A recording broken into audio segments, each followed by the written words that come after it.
Welcome back again to Joe Stonner Boxing. I hope you're having a good day. Surviving the heat in the UK. It's going to get hotter, but there we are. That's life. Um, okay, Mikaela Mayer is going to fight Alycia Baumgardner on the Savannah Marshall, Clarissa Shields all-female card, and this is one for all the marbles. This is a undisputed unification fight.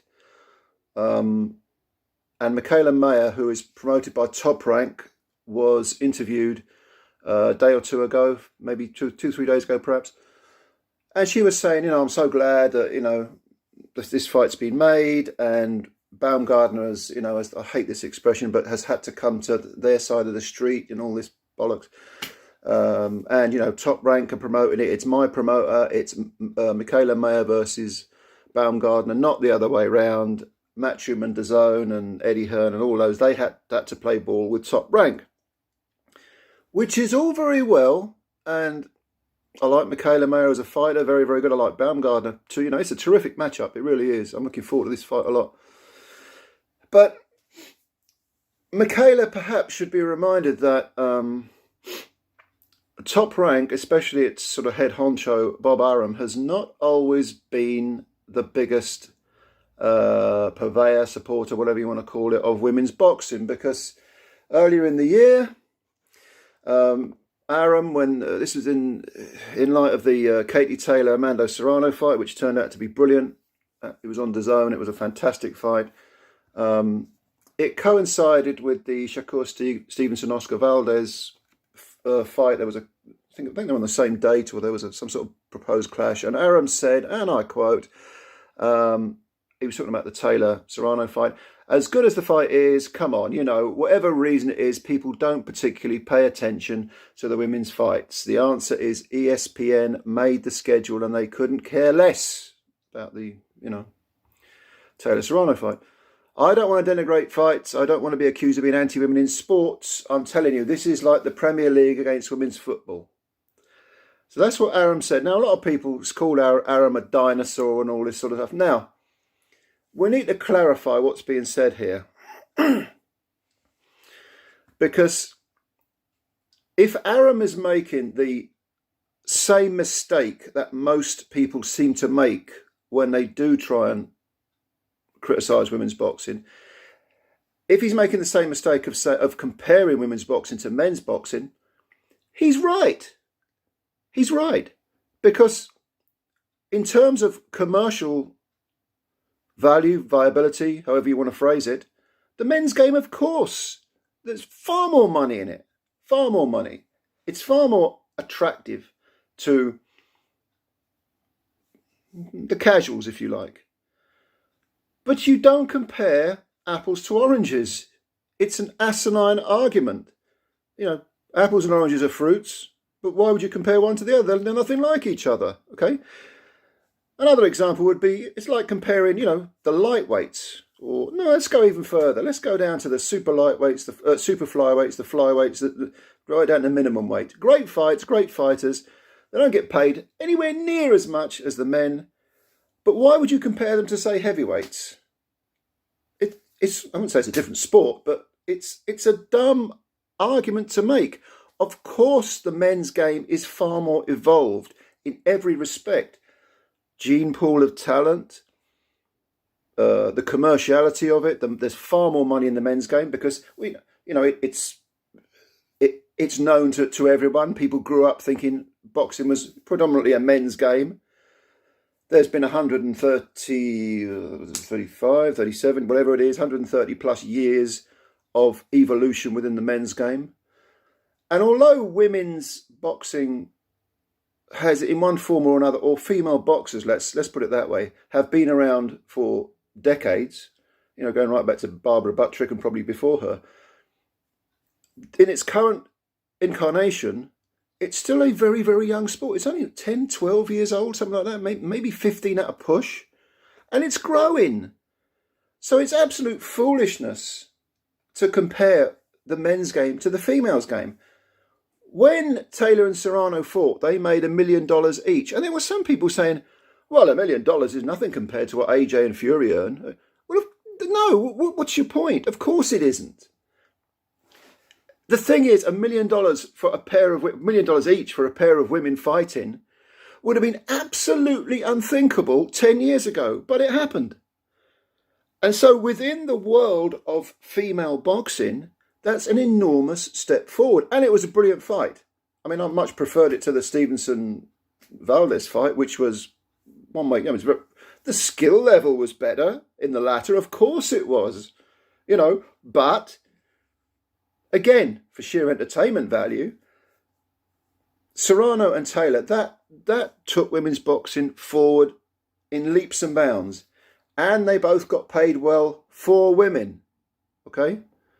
Anyone who says women should be paid the same as men, they just don't understand basic economics. But in terms of the sport's evolution, of it being brought along, Taylor Serrano, Savannah Marshall versus Clarissa Shields, Mikaela Mayer versus Alycia Baumgardner, and a number of other potential fights and fights that I'm sure will be made in the future, over the next year or two, are progressing women's boxing. That's the important thing. You don't compare. You compare like against like. You don't compare. Again, I get back to the analogy. You don't compare light flyweights to heavyweights, and you certainly don't say, well, the light flyweights are less entertaining than the heavyweights because they're getting paid less. If getting paid was all that mattered in boxing, I mean, in terms of entertainment, in terms of leaving behind a sort of legacy fight, a legacy contest, if you like, Floyd Mayweather, Conor McGregor would have been one of the greatest fights of all time. What about Mayweather Pacquiao? Wake me up when it's over. Matchsticks under the eyelids time during that fight. Boring. But made hundreds of millions of pounds. So is it one of the greatest fights ever? Of course not. Of course not.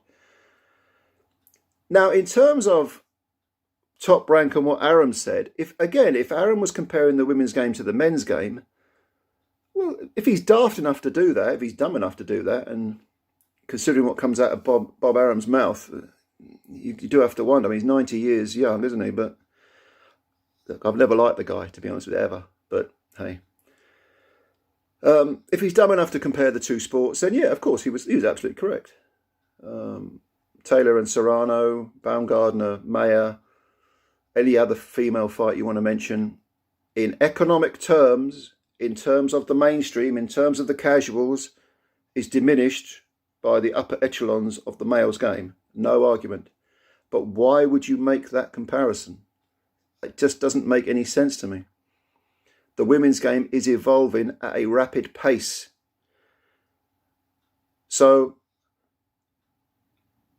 in terms of Mikaela Mayer being promoted by Top Rank, bearing in mind what Aram said, there was an interview with her, I think it was back in either February or March, earlier in the year anyway, where she said, she was asked about Aram's comments, and she said, well, I'm disappointed. And I mean, I'm paraphrasing here, but she said, I'm disappointed, and, I don't know why Bob said that. I wish he'd phrased it differently, and blah, blah, blah, blah. And she says, behind the scenes, Top Rank, I've been treated so well. They've given me all these opportunities. And, that's great to hear from her. I'm glad she's being treated very well. But you've got to bear in mind, Aram at 90 probably isn't the guy holding the reins within Top Rank. He's the top guy. But Todd DeBurf and others are the ones really pulling the strings, sorting things out on a day-to-day basis. Aram is almost like, the figurehead, if you like. And Mayer was probably embarrassed by Aram's comments,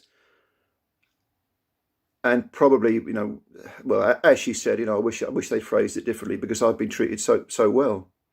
It does bear mentioning, though, that when Mikaela Mayer says, well, Top Rank outbid Matchroom and DAZN, and Baumgardner has to come over to my side of the street and all this bollocks, it does bear mentioning that Eddie Hearn, Matchroom, and Sky Television, actually, when Matchroom were at Sky, really pushed women's boxing to their credit. And probably they were being a little bit too,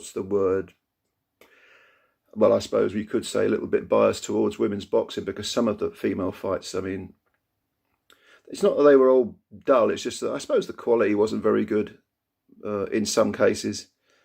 But they were pushing people like, you know, Shannon Courtney and Terry Harper, and of course Katie Taylor has been, you know, from the word go, she's been with Matchroom. But I think Eddie Hearn and Matchroom and Sky deserve a lot of credit for pushing women's boxing. And Top Rank, do they have any other female fighters other than Mikaela? I don't know. I could be wrong. I can't think of one, but I might be wrong. You know, correct me in the comments if I'm wrong. But you can't knock Hearn and Matchroom for what they've done for women's boxing, especially. I mean, Katie Taylor's, you know, massively popular. More so after the Amanda Serrano fight. Serrano herself, very, very popular. And there's some terrific female fighters who don't really get enough exposure. Jamie Mitchell's one of my favourites. I think she's absolutely terrific. There's a real firecracker of a girl, Hamadouche from France, who I think DAZN promoted her. They gave her a fight. She's terrific to watch. Real crazy girl, crazy little French girl. So you know, there are some terrific female fighters, but it's food for thought. Women's boxing, it is growing. Again, I get back to the core point of this video, which is that to compare the women's game to the men's game is just a facile, asinine way of looking at things. But hey, you may disagree.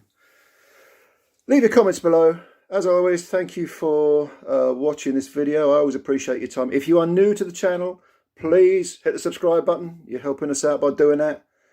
Like the video if you liked it. And as always, we'll speak again soon. Bye for now.